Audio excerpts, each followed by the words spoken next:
कि पंजाब में जहां नशे की समस्या है, उतनी ही बड़ी समस्या भ्रष्टाचार की है साहब। आपने देश के अंदर कोरोना आया, कोरोना के टीके लगा के कोरोना को आपने रोका। आज मेरी बेनती है कि जहां आप देश में भ्रष्टाचार के खिलाफ काम कर रहे हैं, पंजाब में ऐसी ही एक वैक्सीन आपको लगानी पड़ेगी जिससे भ्रष्ट नेताओं का खात्मा हो उसके साथ। ये वो लीडर हैं पंजाब के अंदर, खास तौर पे आम आदमी पार्टी और कांग्रेस के नेताओं की पहचान बड़ा होने की, छोटा होने की, कितनी बड़ी ठगी की है, कितना बड़ा उन्होंने लोगों का सरमाया लूटा है, उससे जाना जाता है। वो मुख्यमंत्री जिन्होंने आपको पंजाब में आने से रोका था, आज उन्हीं के इशारों पे आज फिर से आपकी आमद में आने वाले लोगों को यहां पहुंचने से रास्ते में रोका गया साहब। परंतु आपके आने से जहां पीजीआई में देर हुई, आज 2.5 साल लगे फिरोजपुर में, जो आपने 2021 में आके उसको 2022 में जनवरी में आप आ रहे थे 5 तारीख को, उसका उद्घाटन करना था, वो 3 साल डिले हो गया।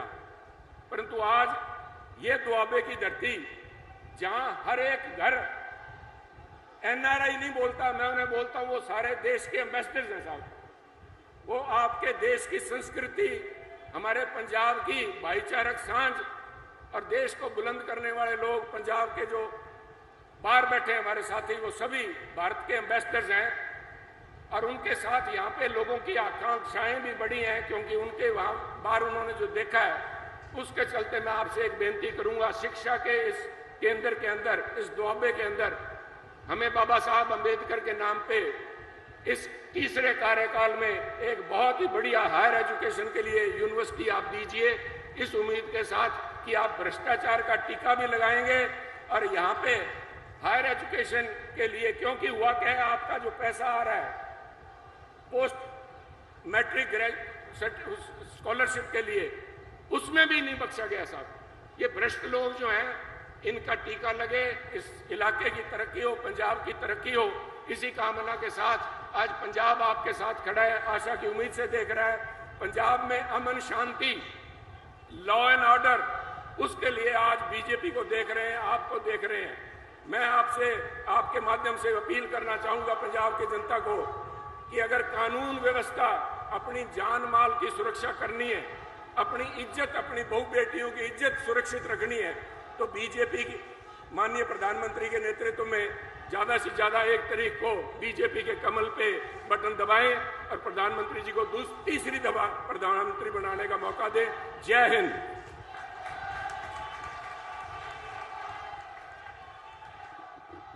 बहुत धन्यवाद। होन में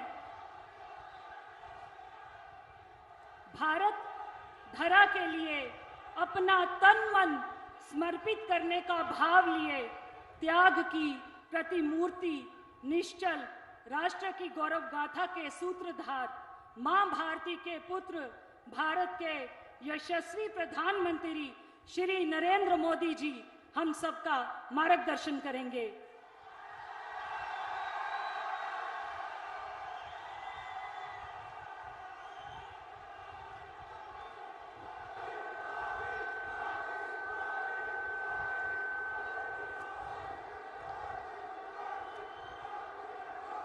भारत माता की, भारत माता की जय। गुरुदेव, धन गुरुदेव, जय गुरुदेव, धन गुरुदेव। बोले सो निहाल, सत श्री अकाल। 2024 के चुनाव प्रचार की मेरी ये अंतिम सभा है। मैं मां चिंतपूर्णी, मां नैना देवी और गुरु गोविंद सिंह जी को सर झुकाकर नमन करता हूं। हमारे होशियारपुर को छोटी काशी कहा जाता है। ये गुरु रविदास जी की तपोभूमि है। और संयोग देखिए, काशी जहां से मैं सांसद हूं, वहां गुरु रविदास जी का जन्म हुआ था। इसलिए होशियारपुर की इस पुण्य भूमि पर आज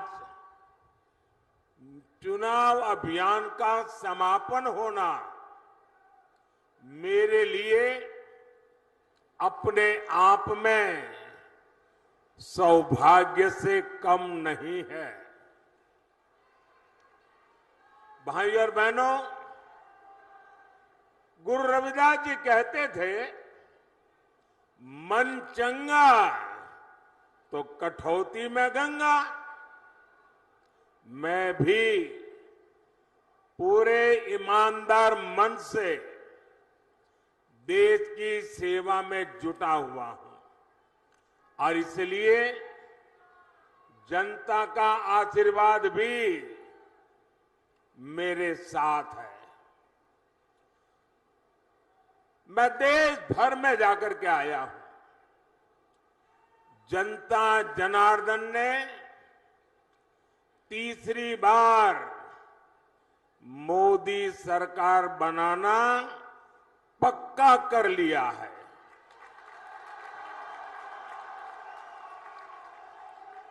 आज देश में आकांक्षाएं नहीं हैं। आज देश में उम्मीदें नहीं हैं। आज देश में आत्मविश्वास नया है। दशकों बाद ऐसा समय आया है, पूर्ण बहुमत वाली केंद्र सरकार हैट्रिक लगाने जा रही है। और इसकी सबसे बड़ी वजह है विकसित भारत का सपना। आज हर भारतीय विकसित भारत के सपने के साथ एक रूप हो गया है, जुड़ गया है। और इसलिए हर देशवासी हमें आशीर्वाद दे रहा है।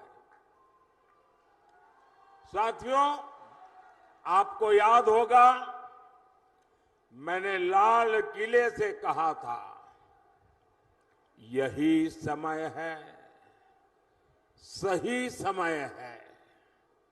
और आज फिर कह रहा हूं, 21वीं सदी भारत की सदी होगी।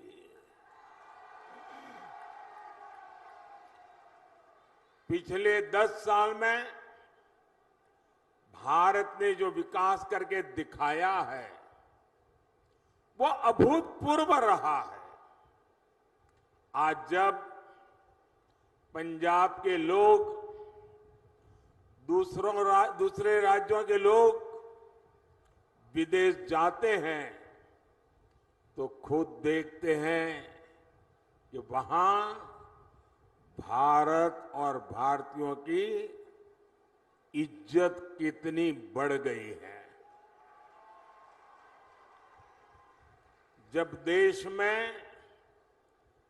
दमदार सरकार होती है तो विदेशी सरकारें भी हमारा दम देखती है। और वीरों की इस धरती पंजाब से बेहतर कौन जानेगा कि दमदार होने का मतलब क्या होता है। दमदार सरकार जो दुश्मन के छक्के छुड़ा दे, दमदार सरकार जो दुश्मन को घर में घुसकर मारे, दमदार सरकार जो भारत को आत्मनिर्भर बनाए, दमदार सरकार जो भारत को समृद्ध बनाए। इसलिए पंजाब भी इस बार जोर शोर से कह रहा है, फिर एक बार, फिर एक बार, फिर एक बार। साथियों, गरीब कल्याण मेरी सरकार की बहुत बड़ी प्राथमिकता है और इसमें गुरु रविदास जी की बहुत बड़ी प्रेरणा है। गुरु रविदास जी कहते थे, ऐसा चाहूं राज में जहां मिले सबन को अन्न, छोट बड़ो सब सम बसे, रैदास है प्रसन्न। बीते 10 वर्षों में हमने गरीब से गरीब को मुफ्त अनाज और मुफ्त इलाज की सुविधा दी है। आज किसी भी गरीब, दलित, वंचित मां की संतान को भूखे पेट नहीं सोना पड़ता। आज गरीब महिला को अपनी बीमारी छिपाने की मजबूरी नहीं है। अब उसके पास राशन कार्ड है, आयुष्मान कार्ड है। साथियों, गुरु रविदास जी ऐसा समाज चाहते थे जहां जाति के आधार पर समाज में कोई भेद न हो।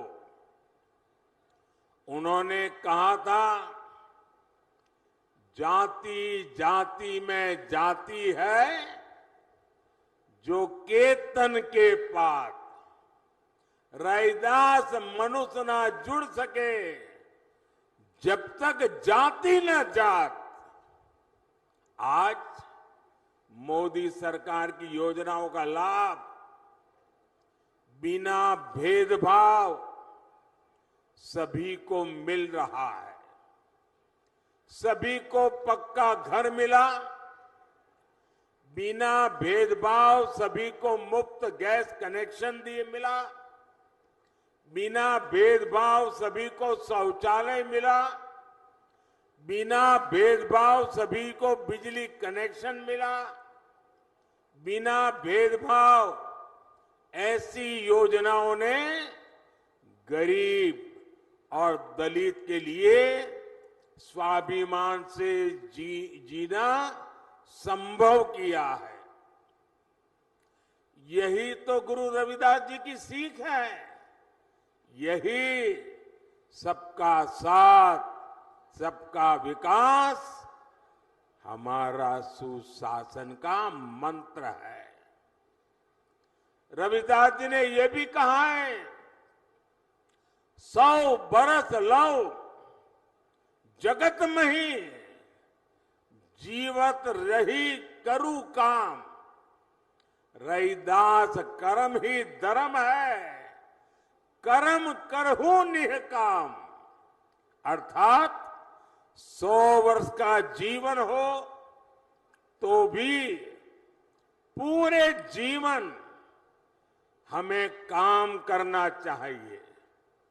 वो कहते थे, कर्म ही धर्म है। गुरु रविदास जी की ये भावना हमारी सरकार की कार्य संस्कृति में झलकती है। चुनाव की इस भागदौड़ में भी हमारी सरकार एक पल भी व्यर्थ नहीं कर रही है। सरकार बनते ही तीसरे टर्म में अगले 125 दिन में क्या होगा, सरकार क्या करेगी, सरकार कैसे करेगी, सरकार किसके लिए करेगी, सरकार कब तक करेगी, इसके रोड मैप पर काम कर लिया गया है।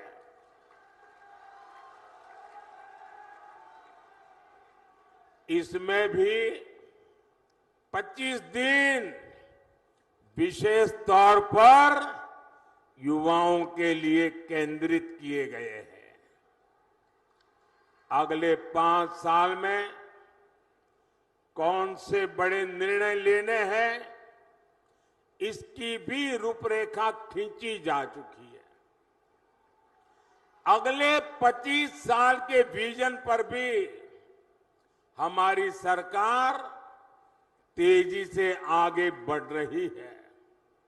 साथियों, ये भाजपा सरकार का सौभाग्य है कि उसे गुरु रविदास से जुड़ी विरासत को सम्मान देने का अवसर मिला है। काशी में उनके जन्म स्थान का विकास किया जा रहा है। काशी में गुरु रविदास जी के जन्म स्थान पर सुविधाएं बढ़ाई जा रही हैं। वहां लंगर हॉल बना है, म्यूजियम बना है, पार्क बना है, मंदिर के आसपास सड़कें बनी हैं।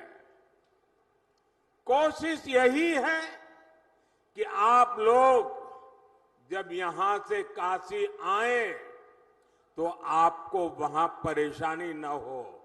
और इतना ही नहीं, मैं काशी का सांसद हूं, इसलिए जब भी आप काशी आए ना तो आप मेरे मेहमान हैं।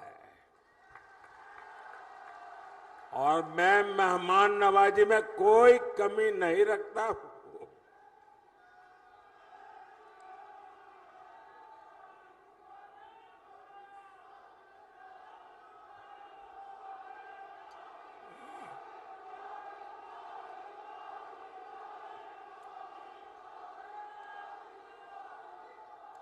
साथियों, काशी में तो हम बहुत कुछ कर रहे हैं। जो लोग वहां जाते आते रहते हैं वो देखते होंगे, हर बार जाएंगे कुछ न कुछ गुरु रविदास जी के चरणों में हमने समर्पित किया है। लेकिन इसके अलावा मध्य प्रदेश में गुरु रविदास जी के विशाल स्मारक का शिलान्यास का अवसर भी मुझे ही मिला था।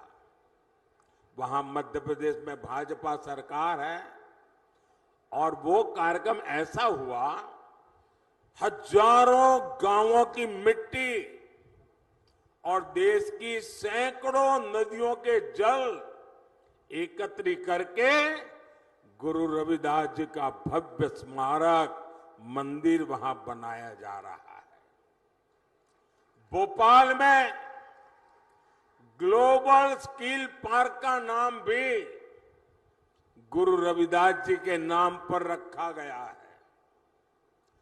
दिल्ली में भी तुगलकाबाद में गुरु रविदास जी महाराज का जो पवित्र स्थान है उसे और दिव्य बनाना भी ये हमारा संकल्प है।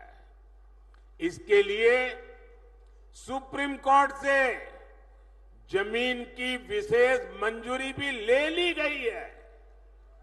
और आज जब मैं होशियारपुर आया हूं तो अपने मन की एक और बात आपको बताना चाहता हूं। आपको पता है कि हमने अयोध्या में प्रभु राम का मंदिर तो बनाया, जय श्री राम। 500 साल बाद अयोध्या में भगवान राम का मंदिर बना और आपको खुशी होगी, ये अयोध्या में प्रभु राम जन्म स्थान का पहला लड़ाई अगर किसी ने लड़ी थी तो मेरे सिख भाई बहनों ने लड़ी थी। और तब से लड़ाई चली और आज राम मंदिर बना है। राम मंदिर तो बना, लेकिन यात्रियों की सुविधा के लिए हमने अयोध्या में एक बहुत बड़ा हवाई अड्डा बनाया, लेकिन हवाई अड्डे का नाम हमने महर्षि वाल्मीकि के नाम पर रखा है। यानी राम जी के पास जाना है, रामलला के पास जाना है, पहले वाल्मीकि जी के पास जाना होता है। इसी प्रकार मेरी इच्छा है कि आदमपुर एयरपोर्ट का नाम भी गुरु रविदास जी के नाम पर रखा जाए।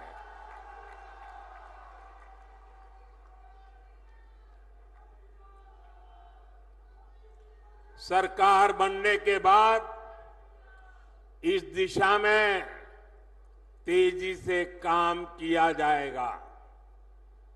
भाई और बहनों, भाजपा विरासत भी विकास भी इस मंत्र पर चल रही है।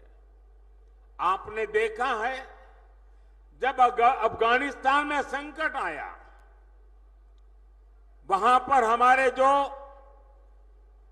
सिख भाई बहन रहते थे, वहां जो हमारा गुरुद्वारा था, बहुत खतरे पैदा हो गए, तो हम गुरु ग्रंथ साहब के स्वरूपों को पूरे अदब के साथ माथे पर रख करके भारत लाए। इतना ही नहीं, हमने साहिबजादों के बलिदान को श्रद्धा पूर्वक नमन करते हुए 26 दिसंबर को वीर बाल दिवस मनाना तय किया। और ये सिर्फ एक दिवस नहीं है, इतना बड़ा बलिदान, इतना बड़ा त्याग, इतनी बड़ी प्रतिबद्धता केरल के बच्चे को भी पता होनी चाहिए, आसाम के बच्चे को भी पता होना चाहिए, तमिलनाडु के बच्चे को पता होना चाहिए, बंगाल के बच्चे को भी पता होना चाहिए। और इसलिए हमने वीर बाल दिवस के द्वारा हिंदुस्तान की भावी पीढ़ी को प्रेरणा देने के लिए वीर बाल दिवस की परंपरा शुरू की। हमने हरमिंदर साहब के लंगर को टैक्स से मुक्त किया। विदेशी भक्त भी सेवा के लिए दान दे सके, इसके लिए हमने नियमों में छूट भी दी है। साथियों, विकसित होते भारत के सामने कुछ चुनौतियां भी है। कांग्रेस और इंडी गठबंधन की स्वार्थ की राजनीति, वोट बैंक की राजनीति ने देश का बहुत नुकसान किया है। इनका वोट बैंक, जो वोट बैंक के प्रति उनका प्यार था कि बंटवारे के समय के हमारे करतारपुर साहिब पर भारत का अधिकार नहीं जता पाए, यही लोग हैं जो अपने वोट बैंक के लिए लगातार राम मंदिर का विरोध करते रहे। अपनी तुष्टीकरण की इसी राजनीति की वजह से इंडी गठबंधन सीएए का भी विरोध कर रहा है। साथियों, आजकल देश के लोग इंडी गठबंधन वालों से संविधान संविधान की रट सुन रहे हैं। ये वो लोग हैं जिन्होंने इमरजेंसी में संविधान का गला घोंट दिया था। जब 84 के दंगों में सिखों के गले में टायर बांधकर जलाया जा रहा था तो इन्हें संविधान की नहीं सूझी। साथियों, मोदी ने एक संकल्प लिया है कि वो दलितों, पिछड़ों, आदिवासियों का आरक्षण किसी को भी छीनने नहीं देगा। अपनी सरकार के 10 साल में मैंने लगातार SC, ST, OBC के आरक्षण की रक्षा की है। ये कांग्रेस और इंडी गठबंधन वाले मेरी इस कोशिश से भी भड़के हुए हैं। दरअसल आरक्षण को लेकर इनके खुद के इरादे बहुत खतरनाक है। इनका पूरा track record SC, ST, OBC का आरक्षण छीनने का रहा है।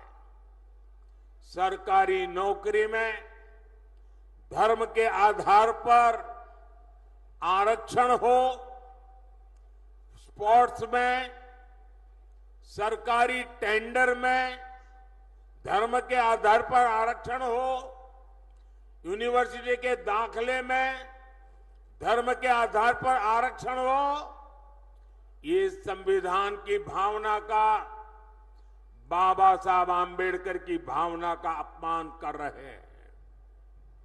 ये दलितों और पिछड़ों का आरक्षण छीनकर उसे सिर्फ और सिर्फ मुसलमानों को देना चाहते हैं। ये धर्म के आधार पर देश को बांटने की एक और बड़ी गहरी साजिश है।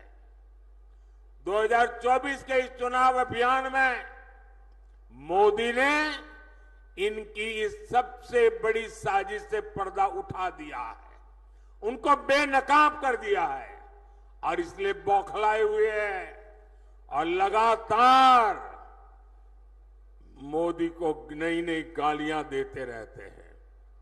भाई और बहनों, आप भी जानते हैं कांग्रेस भ्रष्टाचार की जननी है। 60 साल तक कांग्रेस ने जो कारनामे किए हैं, भ्रष्टाचार की एक से बढ़कर एक वारदातें की हैं, ऐसा लगता है कांग्रेस ने भ्रष्टाचार में डबल PhD कर ली है। और अब कांग्रेस के साथ एक और कट्टर भ्रष्टाचारी पार्टी भी जुड़ गई है। इतना ही नहीं, ये भयंकर जुद्धवादी पार्टी भी है। अब आप देखिए, यहां तो आमने सामने लड़ने का ड्रामा कर रहे हैं, दिल्ली में एक साथ चुनाव लड़ रहे थे और लोग भूले नहीं कि ये जुद्धवादी पार्टी, ये कट्टर भ्रष्टाचारी पार्टी की पहली सरकार कांग्रेस के समर्थन से दिल्ली में बनी थी और इसलिए इन्होंने जो भ्रष्टाचार की जननी कांग्रेस है, उससे बराबर भ्रष्टाचार के पाठ पढ़ लिए हैं। हम छोटे थे तो एक कथा सुना करते थे और कथा बड़ी मजेदार थी। वो कथा ऐसी थी कि एक प्रेग्नेंट विमेन डिलीवरी के लिए अस्पताल में गई और बेटे का जन्म हुआ, लेकिन जो नर्स वो डिलीवरी करवा रही थी, वो ढूंढने लगी चारों तरफ, उसकी अंगूठी कहीं खो गई थी। वो रोने लगी, अरे मेरी अंगूठी कहां गई, अंगूठी कहां गई। अब बेटे का जन्म हुआ लेकिन वो अपनी मुट्ठी नहीं खोलता था। तो डॉक्टरों को चिंता हुई, इस बच्चे की मुट्ठी क्यों नहीं खुल रही है, अभी तो पैदा हुआ है। डॉक्टरों ने बड़े तरीके से उसकी मुट्ठी खोली तो अंगूठी उसकी मुट्ठी में थी। तो लोगों ने कहा ये बच्चा पैदा होते ही चोरी करता है। तो पता चला उसका बाप बहुत बड़ा चोर था, बड़ा डाकू था। तो जन्मजात ये भ्रष्टाचार की जननी कांग्रेस की गोद से एक कट्टर भ्रष्टाचारी पैदा हुए हैं। और इसलिए कांग्रेस को तो भ्रष्टाचार में पीएचडी करते करते 60 साल लगे। ये तो जन्म से ही कट्टर भ्रष्टाचारी पैदा हुए हैं। ये लोग क्या क्या बातें करते थे।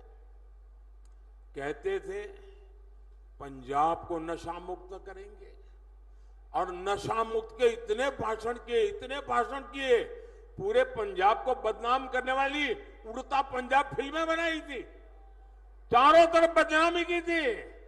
लेकिन इन्होंने आते ही नशे को ही अपनी कमाई का साधन बना दिया है। दिल्ली के शराब घोटाले को पूरी दुनिया जान चुकी है। यहां खनन माफिया भी बेलगाम चल रहा है। इन कट्टर भ्रष्टाचारियों ने, भयंकर झूठवादियों ने पंजाब को गैंग वॉर में झोंक दिया है। इन लोगों ने पंजाब में उद्योग और खेती दोनों को बर्बाद कर दिया है। ये कट्टर भ्रष्टाचारी, भयंकर झूठवादी तो नारी उत्पीड़न में भी नंबर 1 बनते जा रहे हैं। आज दिल्ली से लेकर पंजाब तक इनके कारनामे दुनिया देख रही है। इनके नेता का ठिकाना नहीं, नीति फर्जी, नारे फर्जी और नियत में भी खोट है। साथियों, पंजाब वीरों की धरती है, पंजाब शौर्य की धरती है, पंजाब पराक्रम की धरती है, पंजाब पुरुषार्थ की धरती है। लेकिन इंडी गठबंधन के लोग हर कदम पर वीरों का अपमान करते हैं। यही लोग हैं जिन्होंने हमारे देश के सेना के अध्यक्ष जनरल बिपिन रावत को गली का गुंडा कहा था, और वो सिर्फ जनरल बिपिन रावत का अपमान नहीं था, हिंदुस्तान के हर फौजी का अपमान था, हिंदुस्तान के हर सैनिक का अपमान था। यही लोग हैं जिन्होंने सर्जिकल स्ट्राइक पर हमारी सेनाओं से सबूत मांगे थे। यही लोग हैं नेहरू के जमाने की 62 की लड़ाई में चीन को क्लीन चिट देकर भारत की फौज का आए दिन अपमान करते रहते हैं। कांग्रेस और इंडी गठबंधन ने हमारी सेनाओं को कमजोर करने में कोई कसर बाकी नहीं छोड़ी थी। याद कीजिए, देश आजाद हुआ तब से जीप घोटाला हो, बोफोर्स घोटाला हो, सबमरीन घोटाला हो, आर्मी के लिए ट्रक घोटाला हो, इन लोगों ने हर मौके पर देश की सेना की जरूरतों की चिंता नहीं की, देश की सेना की शक्ति की चिंता नहीं की। इन्होंने लूटने की योजनाएं बनाई, चोरी करने की योजनाएं बनाई, भ्रष्टाचार करके देश के खजाने को खाली करने की योजना बनाई है। ये लोग हैं जिन्होंने तेजस फाइटर प्लेन के प्रोजेक्ट को ठंडे बस्ते में डाल दिया था। यही लोग हैं जिन्होंने वर्षों तक सेना के अंदर एकरूपता, एकात्मता लाने के लिए सीडीएस पद के गठन को लटका कर रखा। यही लोग हैं जिन्होंने सेनाओं को आधुनिक बनाने के लिए जरूरी रिफॉर्म्स नहीं होने दिए। यही लोग हैं जिन्होंने हमारे पूर्व फौजियों को 1 रैंक 1 पेंशन, ओआरओपी 40 साल तक झूठ बोला। भाइयों बहनों, और कैसा झूठ, ये सेना के जवानों की आंख में कैसी धूल झोंकते हैं। और मुझे याद है 2013-14 के चुनाव में यहां पंजाब में आकर के पूर्व सैनिकों के साथ छोटी छोटी अपनी मीटिंगें करके हवा फैलाते थे कि ओआरओपी कर दिया। कैसी बेईमानी की। जरा मैं, पंजाब तो पूर्व सैनिकों की धरती है, हिमाचल पूर्व सैनिकों की धरती है, मैं जरा बताना चाहता हूं इन्होंने क्या किया। मैंने 2013 में जब मुझे प्रधानमंत्री पद का उम्मीदवार घोषित किया तो मैंने रेवाड़ी में सबसे पहली पूर्व सैनिकों की रैली की। उस रैली में मैंने घोषणा की कि हमारी सरकार बनेगी तो हम 1 रैंक 1 पेंशन लागू करेंगे। तो ये घबरा गए, बोले मोदी ऐसी चीज लाया है कि मर जाएंगे। तो इन्होंने क्या किया, आनन फानन में 500 करोड़ रुपया रख करके बोल दिया कि ओआरओपी लागू। ऐसा झूठ। आप देखिए, जब मैंने इसको लागू किया 1.25 लाख करोड़ रुपया पूर्व सैनिकों के खाते में जमा की। 1.25 लाख करोड़ रुपया तब ओआरओपी हुआ है। ये 500 करोड़ में खेल खेलते थे। यानी कितना झूठ बोलते हैं ये लोग। भाइयों बहनों, मोदी का लक्ष्य भारत की सेनाओं को सबसे ज्यादा आधुनिक बनाना है, सबसे ज्यादा सामर्थ्यवान बनाना है, सच्चे अर्थ में आत्मनिर्भर बनाना है। लेकिन मोदी के इस अभियान से इंडी वालों की काली कमाई के रास्ते बंद होते हैं। इसलिए ये मोदी पर अपना गुस्सा निकाल रहे हैं। और भाइयों बहनों, साफ है, सेना बनती है तो हमें हर चीज में ध्यान रखना होता है कि मुकाबला किससे करना है। लड़ाई होगी तो किसके साथ होगी, युद्ध होगा तो किसके साथ होगा, उसकी ताकत क्या है, उस हिसाब से हमारी की सेना को तैयार करना होता है। सिर्फ 26 जनवरी में परेड के लिए सेनाएं तैयार नहीं की जाती है। सेना लड़ाई के लिए तैयार की जाती है, दुश्मन के दांत खट्टे करने के लिए तैयार की जाती है, मां भारती की रक्षा के लिए तैयार की जाती है। लेकिन इन्होंने सेना को भी राजनीति का हथियार बना दिया है। इससे बड़ा पाप कोई नहीं कर सकता है। और मैं इंडिया अलायंस वालों को कह रहा हूं, मैं चुप बैठा हूं, इसका मतलब ये समझिए, गलती मत कीजिए मोदी को समझने की। अगर मोदी जिस दिन मुंह खोलेगा तो हमारी 7 पीढ़ी के पाप निकाल करके रख दूंगा।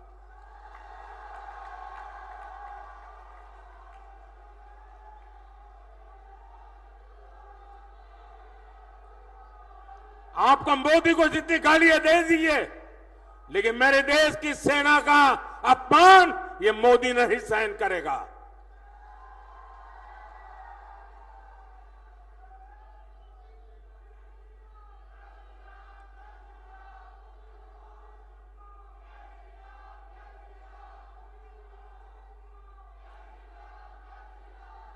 भाई और बहनों, गरीब का ये बेटा हर गरीब को, दलित को, पिछड़े को विकास की नई ऊंचाई देना चाहता है। आने वाले 5 साल मेरे किसान भाई बहनों के कल्याण के लिए, मेरे गरीब भाई बहनों को गरीबी से बाहर निकालने के लिए, हमारे नौजवानों को नए अवसर देने के लिए और हमारी नारी शक्ति की भागीदारी को बढ़ाने के लिए उत्कृष्ट समय होने वाला है। आजादी के 75 साल में जैसा समय नहीं आया, वैसा समय आने वाले 5 साल में आने वाला है।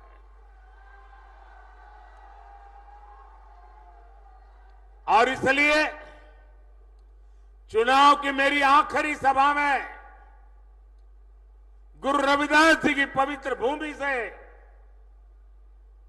गुरुओं की पवित्र भूमि से, वीर बलिदानियों की पवित्र भूमि से मैं देशवासियों को कह रहा हूं, आखिरी चरण में मतदान के सारे रिकॉर्ड तोड़ दीजिए, भारी मतदान कीजिए और जहां जहां भाजपा एनडीए के उम्मीदवार है वहां भारी बहुमत से विजयी बनाइए। 400 पार का आखिरी जो काम है वो आखिरी तबके के मतदाताओं के पास है। मुझे पूरा विश्वास है कि वो सौभाग्य जाने नहीं देंगे। आपसे 1 जून को पंजाब की हर सीट पर कमल खिलाने के लिए मैं आपसे आशीर्वाद मांगने आया हूं, मैं आपसे सहयोग मांगने आया हूं। होशियारपुर से बहन अनीता सोम प्रकाश जी और आनंदपुर साहब से मेरे पुराने साथी कार्यकर्ता सुभाष शर्मा जी को भारी मतों से विजयी बनाने के लिए मैं आपसे प्रार्थना करता हूं। ज्यादा से ज्यादा परिवारों में जाएंगे, ज्यादा से ज्यादा परिवारों में जाएंगे। मुझे आपसे जवाब चाहिए, ज्यादा से ज्यादा परिवारों में जाएंगे, हर घर में जाएंगे, ज्यादा से ज्यादा मतदान कराएंगे, हर पोलिंग बूथ में विजय दिलाएंगे, गांव गांव कमल खिलाएंगे। अच्छा, मेरा एक काम करेंगे, ऐसा नहीं पूरी ताकत से बोलो तो बताऊंगा। मेरा एक काम करेंगे, जरा हाथ ऊपर करके बताइए, मेरा काम करेंगे। देखिए, यहां से जाने के बाद अपने मोहल्ले में, अपने गांव में जो भी देवस्थान हो, गुरुद्वारा हो, वहां पर जाना और मोदी की तरफ से वहां माथा टेकना और हमें गुरुओं से आशीर्वाद चाहिए, हमें हमारे परमात्मा से आशीर्वाद चाहिए, लेकिन आशीर्वाद मोदी के लिए नहीं मांगना है, आशीर्वाद मोदी के परिवार के लिए नहीं मांगना है। आशीर्वाद मांगना है विकसित पंजाब बनाने के लिए, आशीर्वाद मांगना है विकसित भारत बनाने के लिए। और इसलिए आप सबसे मेरा आग्रह है कि मेरा ये काम जरूर कीजिए। हर गुरुद्वारे पर जाकर के, हर देवस्थान पर जाकर के मेरी तरफ से मत्था जरूर टेकना। मेरे साथ बोलिए, जय गुरुदेव, जय गुरुदेव, धन गुरुदेव, धन गुरुदेव। श्री वाहेगुरु जी का खालसा, श्री वाहेगुरु जी का खालसा। भारत माता की, भारत माता की। बहुत बहुत धन्यवाद।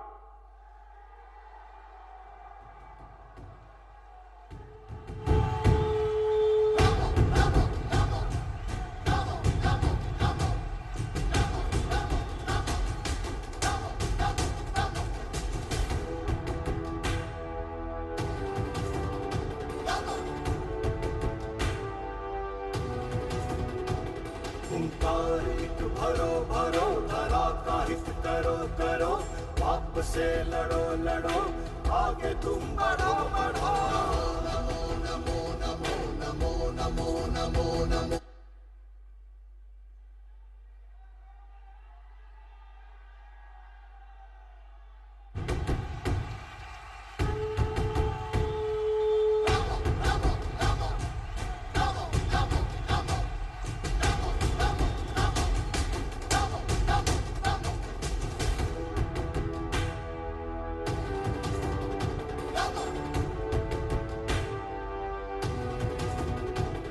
ओंकार एक भरो भरो धरा का हित करो